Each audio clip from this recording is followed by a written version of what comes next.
All right, okay. How's my hair? How's my hair? All right. Welcome to part 2 of the video. I'm back here in Canada. It's about a week later, and I will go through all the records that I bought in New Orleans, most of them at Euclid Records, which you saw in the first video in part 1, and one of my Eltons, at Louisiana Music Factory. I got t-shirts for both of them, and I intend to wear both on this channel at some point. I was actually going to do this video wearing this, and I actually started shortly ago this video wearing that t-shirt, but up here in Canada it's still early April and still rather cold. This is a basement, and let's just say it wasn't working out. So I'm back to wearing hockey hoodies. Okay, so I wasn't sure in what order I should reveal the LPs that I actually got. You did see a few of them in part 1. I mentioned in the teaser video from when I was in Nashville that my haul included a grail. I called it a Mini-Grail, and you know, I think that's a fair description. I'm going to begin with that, and then I'm more or less going to go in chronological order. I'm going to cheat a little bit and do one of the early albums out of chronological order, but that's only because I have 3 copies of the next album to go through, and it's just not a good way to start a video. Okay, so what is this Mini-Grail? It is the copy of Goodbye Yellow Brick Road that you saw me find in the video.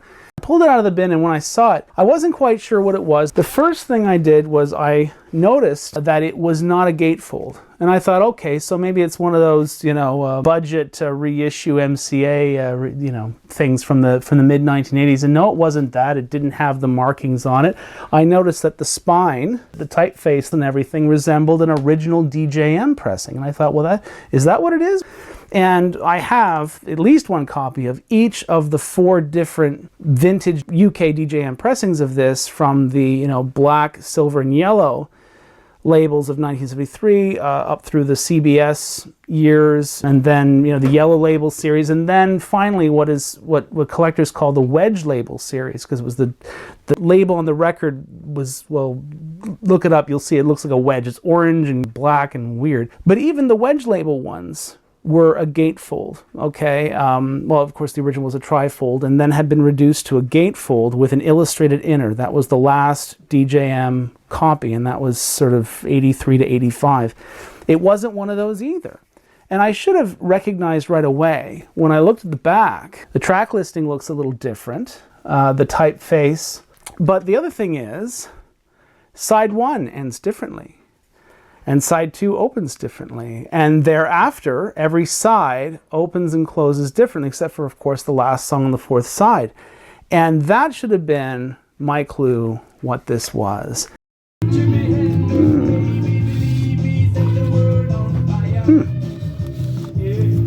I do not have this one. Oh, this is Simply Vinyl. This is the Simply Vinyl issue. Ah, yeah, because look what they did. I should have known that the minute I saw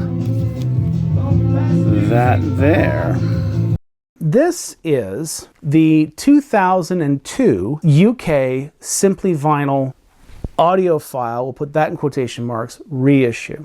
There isn't a lot of information out there that I could find anyway about Simply Vinyl. It began in 1997 in the UK, and it was one that came along long before the current vinyl revival that we know, but it was one of the few labels anywhere in the world that was interested in putting out new copies of old music.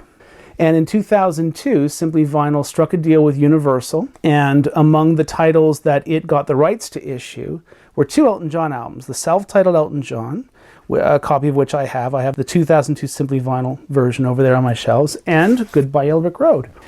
And one of the things that Simply Vinyl liked to do was it liked to sort of play around with track sequencing. For example, the self-titled Elton John album, it's basically the first side of that album is the original first side plus the first songs of the second side. And then the second side is the rest of the album plus 3 bonus tracks, which amazingly enough didn't really affect the volume. You'd think that it would, but it didn't.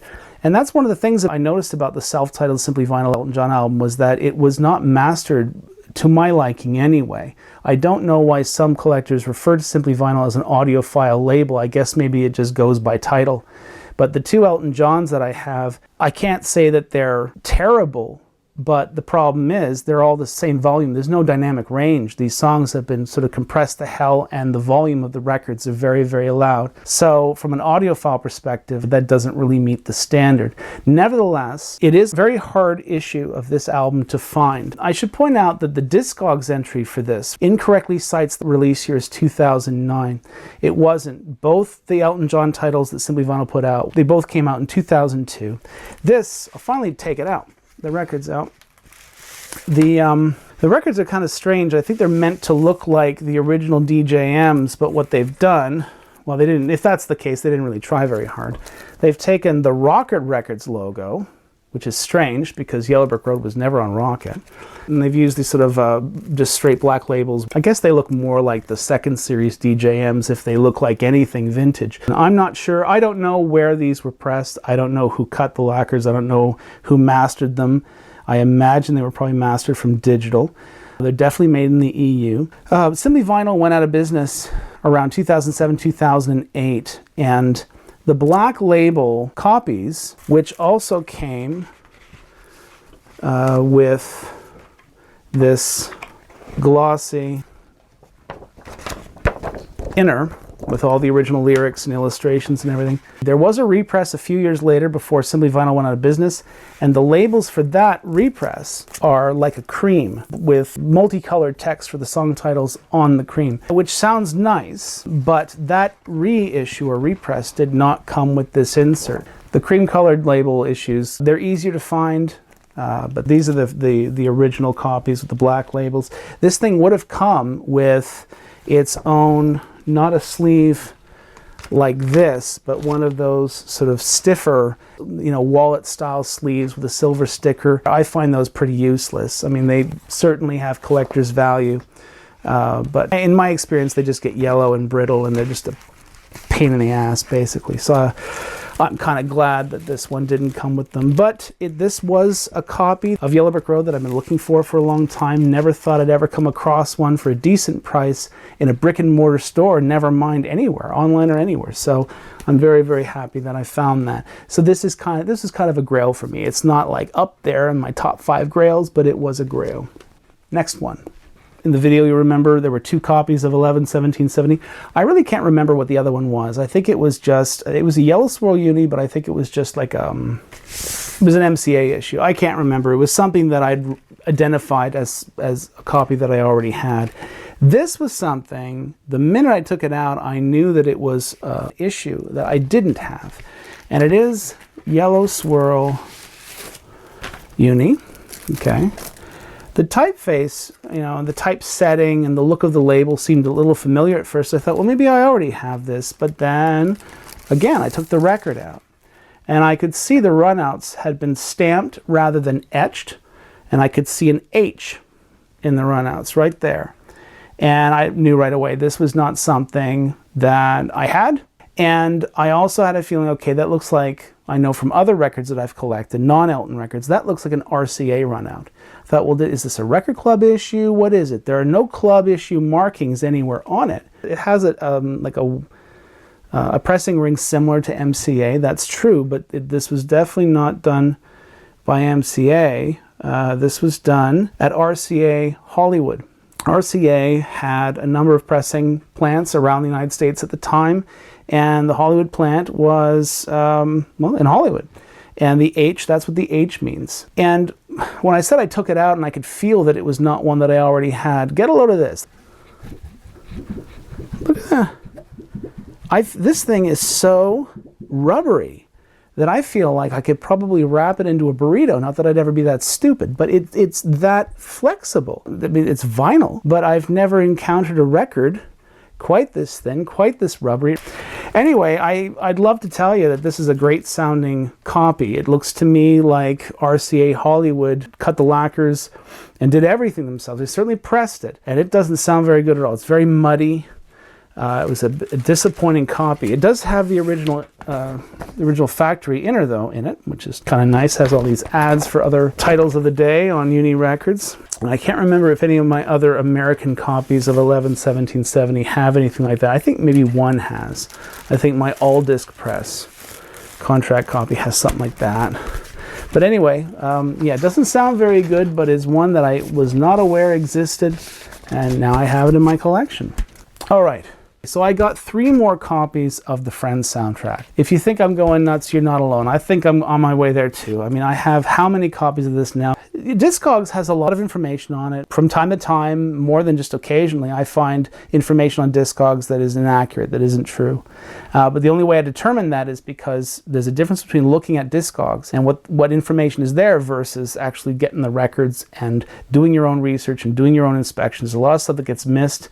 And there are other contributors to Discogs that make inferences that are sometimes just wrong. And it's, I mean, I'm guilty of the same thing too. I've made mistakes. Getting these 3 to add to that other one have taught me much about some of the mistakes I'd made previously. For example, I identified one of my other copies as a Presswell copy. That was another thing that Discogs had said, that there was a Presswell issue. I don't believe there were any Presswell records of New Jersey pressings of the Friends soundtrack at any time. I don't believe so. It was a different plant. Well, why don't I just open this one up and start explaining? Yeah, all right. Now, in a previous video, I had a copy, and I called it a mystery copy, and I noted that on one side, and I identified it as a Presswell copy, or most likely a Presswell copy, because it had PR in the runouts. It also had the initials GK on one of the 2 sides.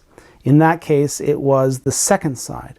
Well, this copy has the same markings, PR in the runouts on both sides, but GK in the runout on the first side, I think it is. Well, whichever it is, it's the opposite of what the other copy was. And GK stands for Gilbert Kong. Gilbert Kong was a mastering engineer. He spent his entire career at Masterdisc in New York City. So what's strange is I now have a Gilbert Kong cut, but it's spread between 2 copies.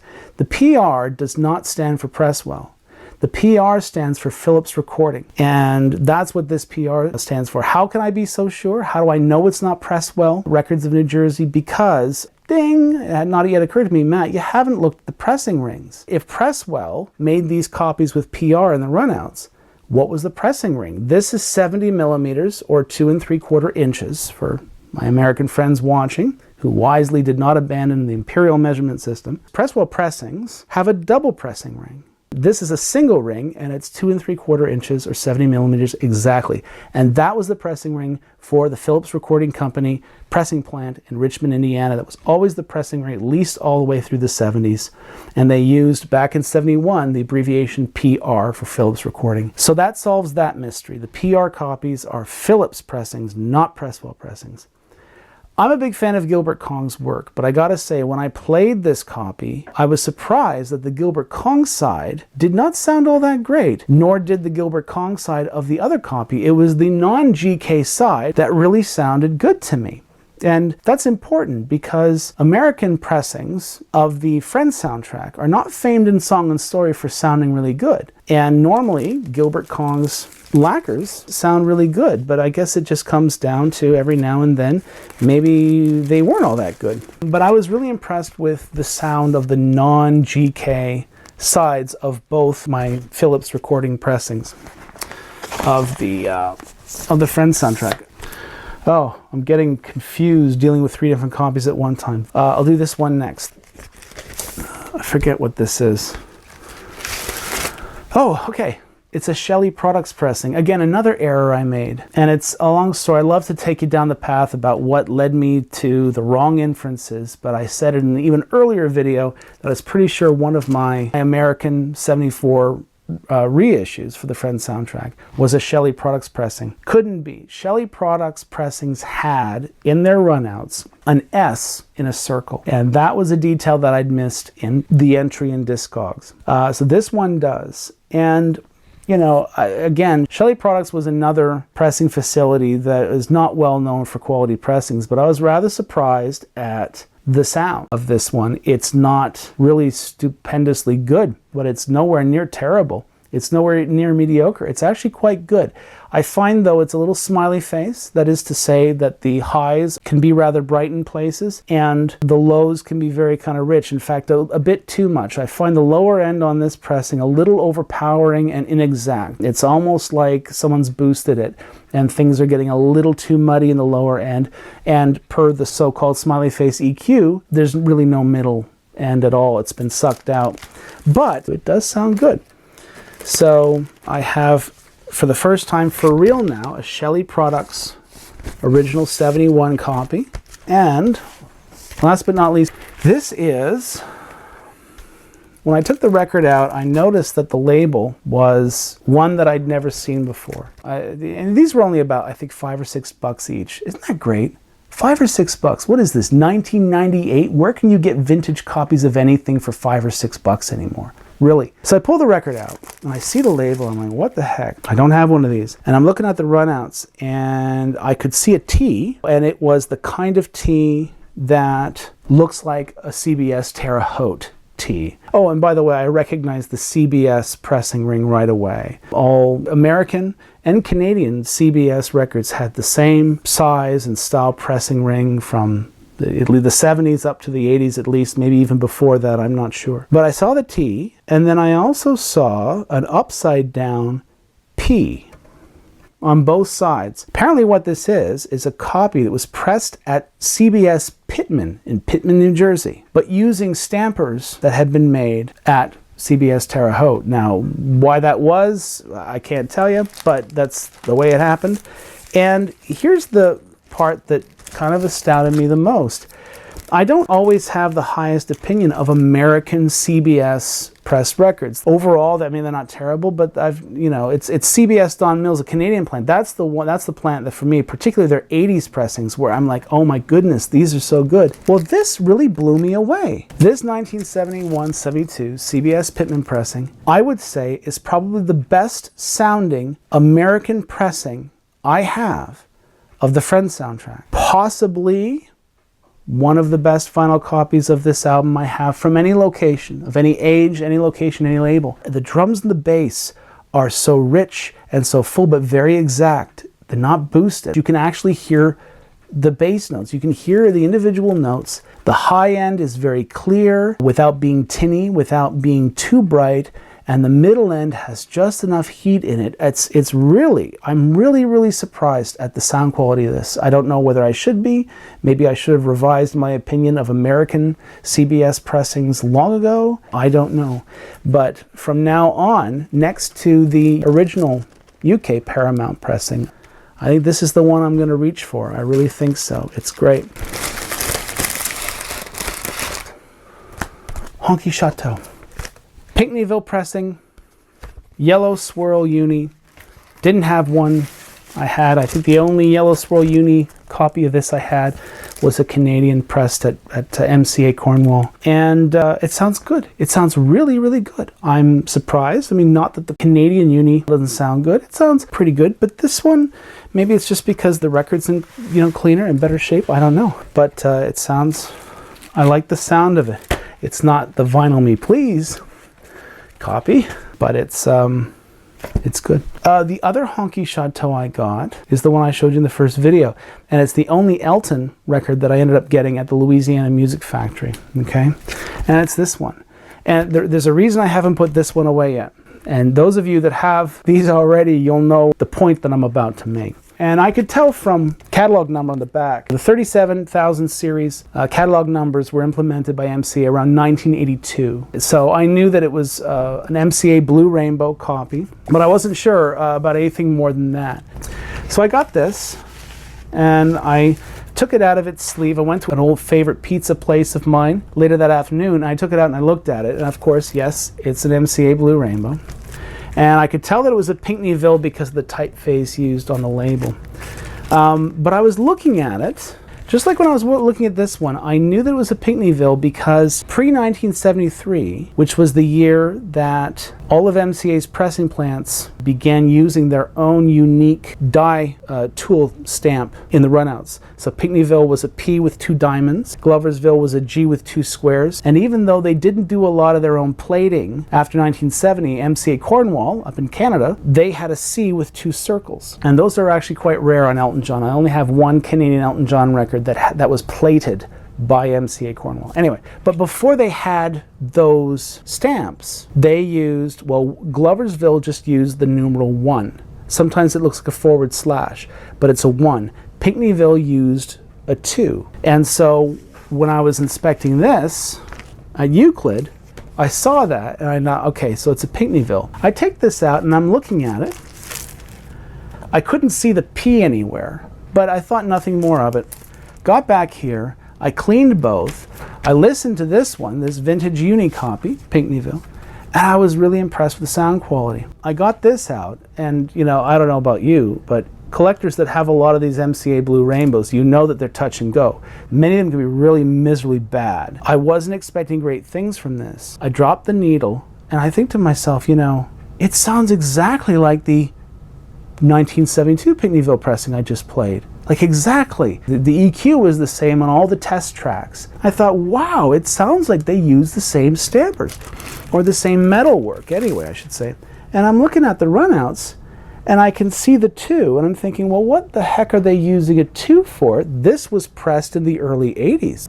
MCA pressing plants had long ago started using those stamps. P with the diamonds for Pinckneyville. Why isn't it here? And then I'm looking at the scribe, I'm looking at the matrix number W3, and there had actually been a mistake on here. Someone crossed out the 2 and put a 3. The runouts were identical to this 1972 Pinckneyville copy because they use the same metal. I've never seen an Elton John record pressed by MCA where a copy 10 years later they created using the same metalwork. I've never seen that. So this is a first for me, and that would explain why this sounds as good as this. Possibly even better, because being a newer copy, it doesn't have quite the surface noise. This is a pretty quiet copy, this Uni copy, but this is even quieter. Again, it's not a vinyl me please, but it's good. So if you see one of these and you can determine that it's a Pinckneyville pressing, I would go ahead and I would get it. Just my advice. Don't Shoot Me. You'll remember I found 2 copies of Don't Shoot Me in that bin at Euclid Records. I made a mistake in the first video. I said that one was a Gloversville, one was a Pinckneyville, but both were black rainbows. I was right about them both being black rainbow label pressings, but I was wrong. They were actually both Pinckneyville pressings. In fact, both copies were virtually identical. This one was slightly cheaper because it's without the booklet, and the record was actually in slightly better shape than the other copy. So they were both Pinckneyvilles. And this is a Pinckneyville that actually uses the P with the 2 diamonds. I put the needle on this. I dropped the needle on this the other day, and I don't know why I was expecting great things. Maybe it's because the original black label pressings don't sound all that bad. This Pinckneyville black rainbow copy of Don't Shoot Me, I'm sorry to tell you, is one of the worst sounding vinyl records I have. It's got no low end. The middle end is kind of present, but it's all just treble and very, very tinny, very pinched. I can't get over how bad this sounds. And I thought, well, that's odd. I know that the Canadian copies use the Gloversville metalwork, but I don't remember my Canadian black rainbow sounding that bad. So I took it off the shelf, and last night I did a comparison between this and that one, and the Canadian one sounds perfectly fine, pressed with Gloversville metal, of course. But then I realized my mistake. Not all black rainbows were necessarily from similar lacquers. This is a slightly later black rainbow copy, pressed by MCA Pinckneyville, but the lacquer number's different. I have W3 and W3, and my Canadian black rainbow, that was a W2, W2. So thanks to my little sacrifice, you now know that the W3, W3 Pinckneyville MCA black rainbow cut sounds like crap and you should avoid it. You're welcome. Okay, moving on. There were 10, I counted them, 10 copies of Rock of the Westies. And yes, I looked at all of them. I ended up getting 2 because they were in such great shape. And again, they were only just like $6-7 each. This is, you know, again, there's so much on Discogs, but it's not until you get these things in your hands that you realize, you know, what it is you're dealing with. I didn't realize up until now, despite the fact that I already had a US Pinckneyville pressing of this, already had a US Gloversville, already had 2 different Canadian issues. I didn't realize that there's a Brian Ingoldsby cut. Brian Ingoldsby was one of MCA's cutting engineers back in 1975, and his initials in runouts are B.D.I. And he's very good cutting engineer. But what I didn't realize was there were also MCA cuts out there marked with Arun, Arun, which is the first name of a British mastering engineer, Arun Chakravarti, who did not work for MCA, didn't even work for Pi. Arun Chakravarti did the original British cuts for Rock of the Westies. I didn't realize that Arun Chakravartty at CBS UK must have done lacquers and sent them over to MCA at some point, and I don't know why. So we have Brian Inglesby copies, and we have Arun Chakravartty copies from about 75, 76, originating in the United States. Last night I did a bit of a Rock of the Westies shootout. This is the point that I'm trying to make here, because I'm thinking, well, okay, there are Chakravartty cuts, there are Inglesby cuts. What were the Canadians? The first Canadian copies of Rock of the Westies were actually cut and pressed in the United States and then shipped up to Canada as exports. The reason is because MCA Cornwall went on strike, and MCA Canada needed copies of Rock of the Westies that October. So they did a contract run at PRC Richmond. Inglesby did the lacquers for that. But then MCA Canada in 76 had Keel Manufacturing up here in Canada. They did the first real Canadian pressings of Westies. And the lacquer cutting and the mastering of those sort of second issue Canadian copies were done by Custom Matrix. So the point I'm driving at here is that MCA Canada and MCA US together were responsible for introducing 3 different masterings of Rock of the Westies to the North American market in the years 75 and 76. That's really kind of rare in the Elton John catalog. The question you may have is, well, Matt, you've played all 3. Which one do you prefer?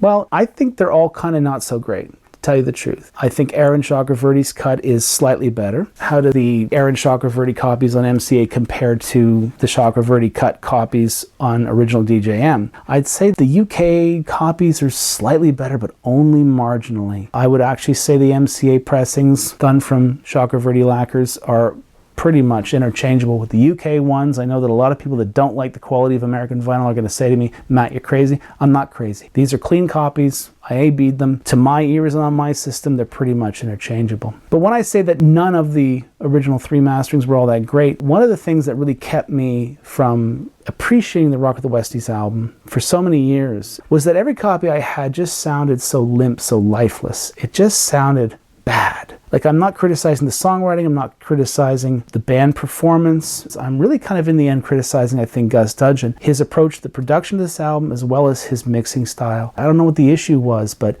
it wasn't until I heard the 2011 Audio Fidelity Gold Kevin Gray mastering, and that is by far the best sounding copy of Rock of the Westies I have on any format. And even though it wasn't a remix, it was just a remastering, Kevin Gray was able to get out of those tapes, those master tapes that he used, certain tones, certain textures that no other copy has presented that way. I'd say as far as CD goes, if you can't afford an Audio Fidelity Gold copy by Kevin Gray, look for the original MCA compact disc issue from 1987. It's the one that when you turn it over, the back looks like bathroom tile. Whether they were the copies that were originally pressed in Japan or they were the slightly later copies that were done domestically, sonically they're identical. So if it's got what we call a plaid back or a bathroom tile back, I think that sounds pretty good. Not as good as the Kevin Gray one, but it's another good example of a CD.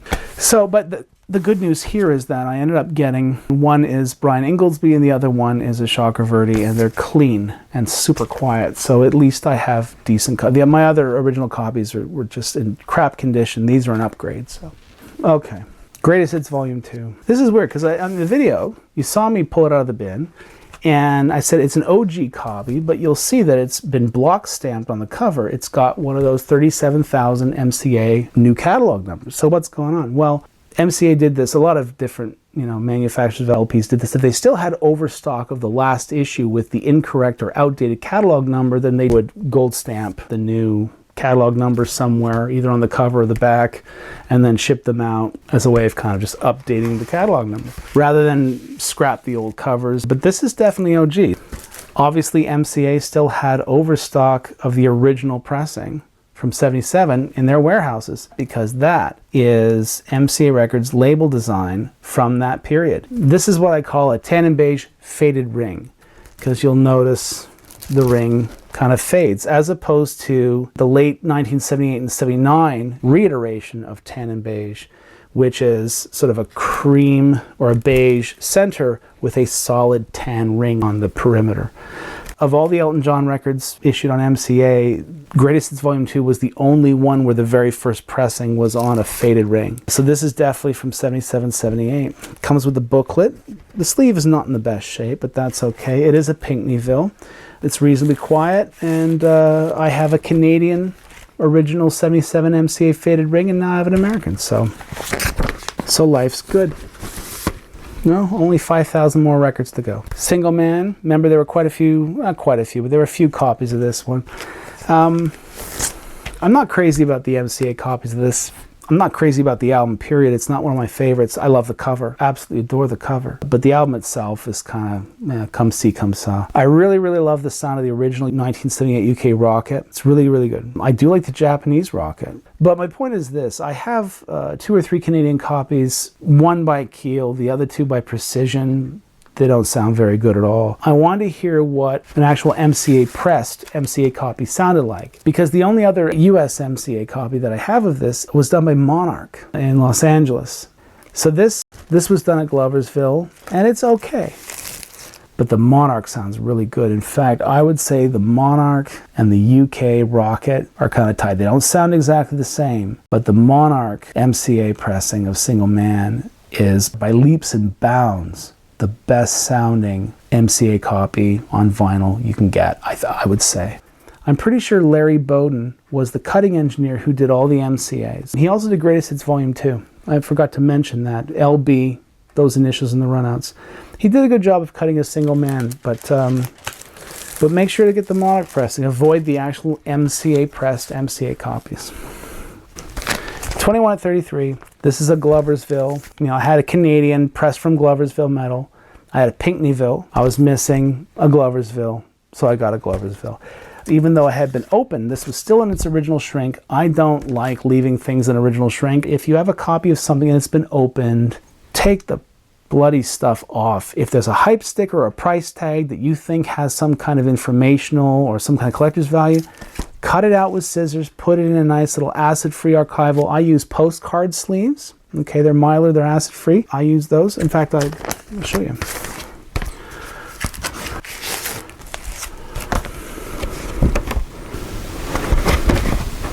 Okay, I lied to you. There was a price tag on here, but I just threw it out. I thought I'd saved it. Hold on, no, I have. It was because there was more than a price tag on here. It wasn't just a price. I threw the price tag out. But because it still had the factory wrap on it, it had the track listing, custom, as a little sticker. And my Pinckneyville copy, because it was a promo copy, actually had this sticker put right on the back of the sleeve. Which one's the sleeve? Yeah, this is the outer sleeve. Had it right there. Because promo copies were often not shrink wrapped. So if there was a hype sticker or something put at the end of the production run, a lot of those stickers went directly on the sleeves. But yeah, I put these things in these acid-free archival little sleeves.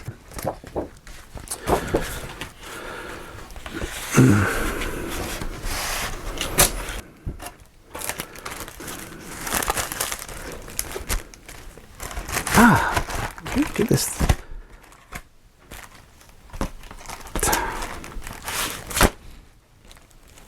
Let the air out of the MoFi sleeve. I know I'm probably not handling all this well.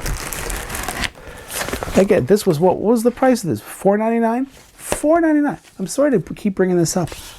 $4.99. $4.99 for a vintage. Okay, it's 21 at 33. It's not, you know, Caribou or something like that, but $4.99. Great prices. Great prices. Boop. Okay, now we're getting deep into the 80s stuff, but there's not too much of it.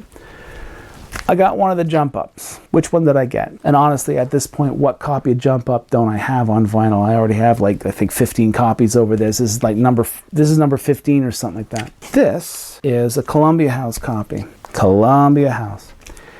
And record club copies are notorious for sounding like crap, because they're a record club. And the trick was their unit costs were so low because these were mass produced and they underwent a different manufacturing process that in many cases subjected, you know, these, whether they're vinyl records, they're cassettes or whatever, the cheapest process possible. They use the cheapest materials possible. So what the hell would I want a club copy for? Well, I collect the club copies because as far as I'm concerned, they're part of that album story. If there were club copies that people obtained through cheap means and loved them, and they were copies that were part of people's collections, and they were in some way fundamentally different from the stock copies, well, even if they sound bad, I want to hear them. But here's the thing, they don't always sound so bad.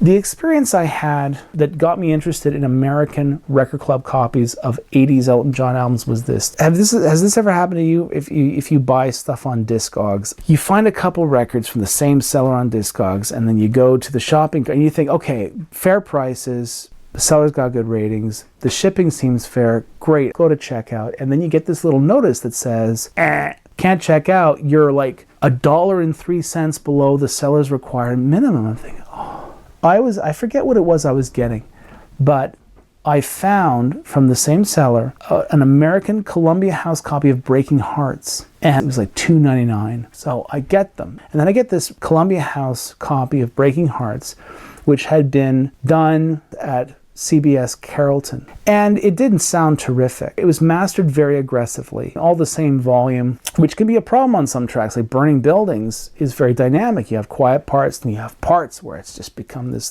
ragey kind of thing. So you want that dynamic range. A club copy is not going to give that to you.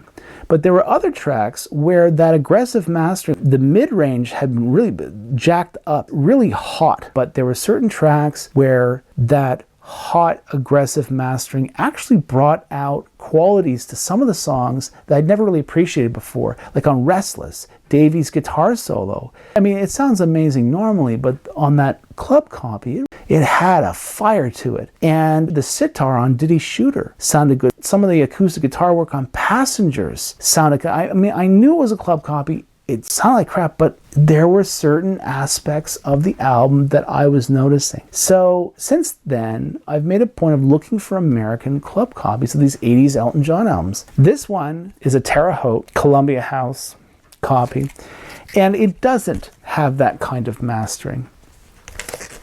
And I played it the other day. I played it a couple times, and as it happens, it's just a really mediocre sounding copy of Jump Up. I have nothing more to say about it than that. There are parts of Dear John and Spiteful Child where I sense a little bit of that record club mastering heat, but not really, and not enough that I would ever drop the needle and play this all the way through, second for second. It's a ho-hum copy of Jump Up, nothing special. Too Low for Zero. I won't take it out of the sleeve. It's you'll remember in the very first video that I ever put on this channel, I got my very first American Geffen pressing of Too Low. Remember that? And I noticed that it was a second issue sleeve. It had the embossing and it had the coloring, but there was no die cut. The colors were printed basically directly onto the sleeve. Well, and that was a Capital Winchester pressing. Well, this is a Capital Jacksonville pressing, also with the second issue sleeve. Still waiting for an American Geffen copy with the die cut sleeve. I don't know if I'll ever find one, but these second issue sleeves apparently are quite plentiful. And yeah, so I got that. Oh, two different copies of Breaking Hearts. I'm going to hold them up because I want you to appreciate that the minute I took these out of the bin, I noticed that there was a difference. Can you see that? I don't know if the lighting in here, if I do that. Now the coloring is kind of different. This one is kind of the coloring I'm used to, at least for vinyl copies and the original CD issues. This one is kind of a bit more bronzy. It actually reminds me of the 2003 CD. Anyway, they're both American Geffen copies. They're both cut by Tim Young. He's a UK mastering engineer, and he'd cut the lacquers for the 1984 UK Rocket copies of Breaking Hearts, but apparently he did most, if not all, of the original American Geffen pressings. He cut the lacquers for those too, and his initials are in the runouts for both these copies. However, one copy has an additional marking in it that I've not seen on any other American Geffen copy. And this is in full caps, by the way. It says Cap, C-A-P, Jack. Tim Young didn't put that there. Well, I assume he didn't. There are no other copies of Tim Young mastered albums by any artist, in Discogs anyway, that have Cap Jack added to the runouts. But one of these copies has it. I think it's this one. And that's a mystery that maybe you can help me solve. I don't know what that means. Who put that there and why? Maybe it was a Billy Joel fan with a bit of a sense of humor. But these sound pretty much the same. They just have different sleeves. They were both pressed by Allied Records in Los Angeles, plated by Sheffield Lab Matrix. And, you know, I think American pressings sound good of Breaking Hearts. I really do. Second last one, I'm going to go slightly out of order. I got one of those Reg Strikes Back copies because I don't have an American one. So I have a couple different Canadians, and now I have an American Gloversville MCA. And if ever there was an Elton John album that has really suffered from really bad vinyl copies from all sorts of different places in the world, Red Strikes Back is it. Or if there's more than one, it's at the top of the list. I've never understood why engineers just can't get it right. Every MCA copy of this that I've ever heard just sounds so bad. The opening 2 or 3 tracks will be okay, and then we get into inner groove distortion hell. This one, even after I cleaned it, is worse than the Canadian copies, which is strange because they're both pressed from Gloversville Metal Masters, but this one's even worse than the Canadian. And I imagine the Pinckneyville is probably not going to sound all that much different if I ever get a Pinckneyville, and there were Pinckneyville copies of this. But the original UK, which was done by Tim Young, who does great work, it was pressed by EMI Hayes, and it just sounds awful. It sounds really awful.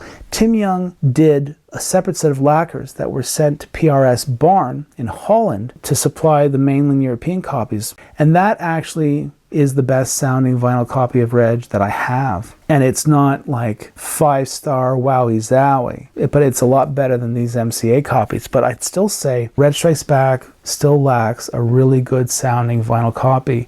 And you may say, well, Matt, what about the remaster that came out last year? How about that? Oh, I bought it. And if anyone else that bought it actually took it out of the sleeve and played it, you'll know that though the sonics are really, really good, we can't compare that issue to an original issue because they used the wrong mix for the 2023 reissue. Some songs sound pretty much the same, but other songs have conspicuously different mixes. And it's kind of interesting. I don't think Universal meant to use an alternate mix of the album, but in the end they did. And even though sonically it sounds superior to a lot of these vintage pressings, it's not the same mix. Will we ever have a good sounding vinyl copy of Red Strikes Back? It's a good album. It's not Sgt. Pepper, but it's a good album. Last one. It's one of the first records you saw in part 1. This will be the last one you'll see in part 2. I got another Ice on Fire. It is a Geffen copy, and it is a Columbia House copy done by Carrollton, not Terre Haute. So it has the same origins as that Columbia House copy of Breaking Hearts that I heard last year. Does this have the same kind of mastering? And the answer is yes, it does. And I'm trying to say that it's a good sounding copy of the album. I do not recommend that you get this, but there are certain songs on here where that CBS Carrollton, Columbia House, crappy mastering kind of brings out a few things here. Parts of Wrap Her Up sound kind of interesting. Parts of Satellite sound kind of strange and new. Over the years, this album has grown on me. But this is just another example of why it's important, at least for me, to get different copies with different masterings, because if there's an album out there that you don't like, you never know when you might find a copy that's mastered a certain way where it's like, yeah, that works. And maybe that's not such a bad album. This is not that copy for me of Ice on Fire. It's just a club copy. It's interesting, but it's not great. My favorite sounding copy I have of this is the original American Black Label Geffen, which was cut, I believe, by Greg Fulginiti at Artisan Sound Recorders in Los Angeles. Electroplating by Sheffield Lab Matrix, pressed by Allied Records in Los Angeles. Usually I really like the original UK vinyl when it comes to all the rockets from the 80s, but that Allied press, Ice on Fire, just has a snap to it. It's a very synthy, very glassy sounding kind of album. It was done in '85. And a lot of that synthiness is there and it's unavoidable. But that mastering makes it a pleasant experience and actually kind of sells that aspect of the album's production to you in a way that no other copy does. And thanks to that copy, I'm now really kind of getting into Ice on Fire. It's never going to be top 10. I don't think it's ever even really going to be top 15, but it's getting up there. It really is. It's not such a bad album. Again, sometimes you gotta find the Rock of the Westies, 2011 Kevin Gray Audio Fidelity Gold. That was the one that got me into Westies. Mastering matters. It matters. And if you can afford it, both time and money, exploring multiple copies of the same album is worth it. I find it worth it.